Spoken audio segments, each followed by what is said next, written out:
کہ میرے نبی پاک صلی اللہ تعالی علیہ وسلم نے ارشاد فرمایا، ایک بستی میں 2 3 4 نیک لوگ رہتے تھے۔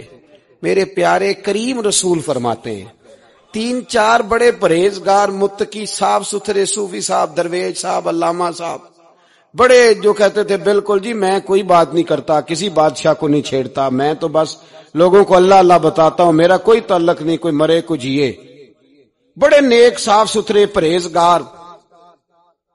باقی ساری بستی گناہ کرتی تھی۔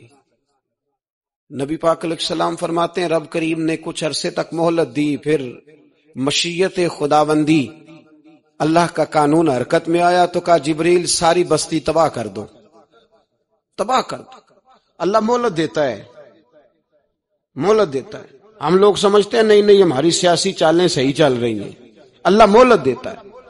رب کریم نے فرمایا جبریل انہیں تباہ کر دو، تو حضرت جبریل امین علیہ السلام نے عرض کی مولا وہاں تو تیرے 3 4 بڑے نیک بندے بھی رہتے ہیں، بڑے پرہیزگار، سچ بولنے والے، دیانتداری والے، حاجی صاحب، نمازی صاحب، صوفی صاحب، پیر صاحب، بڑے خوبصورت، ان کا کیا کریں؟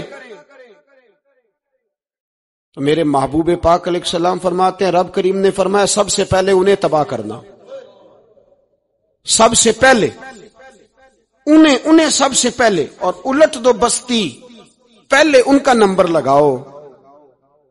یا اللہ ان کی کیا غلطی ہے؟ تو غلطی سن لیں، غلطی یہ ہے کہ انہوں نے 2 صفتیں پیدا کی ہیں، اگلی 2 پیدا کیوں نہیں کی؟ الا الذین آمنوا وعملوا الصالحات پہ روک کیوں گئے، آگے کیوں نہیں بڑھے؟ اللہ کریم نے فرمایا جبریل دیکھو نا، میری نافرمانی ہوتی رہی اور ان کے چہرے پر کبھی شکن تک نہیں آیا، لوگ میرا قانون توڑتے رہے، انہیں کبھی برا ہی نہیں لگا، گناہ دیکھ کر کبھی خیال ہی نہیں آیا بدلنے کا۔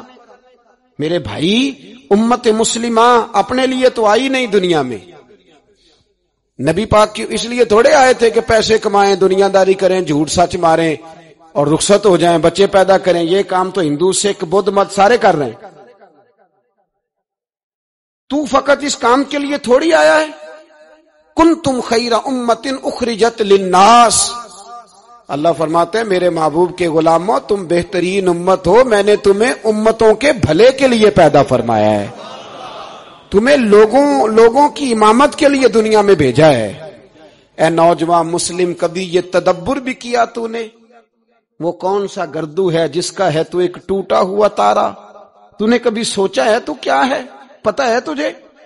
روزی کماؤ، روٹی کماؤ، اور اب تو بہت سارے لوگ جھوٹ کی دنیا میں زندہ ہیں، جھوٹ بولتے ہیں اپنے آپ کے ساتھ۔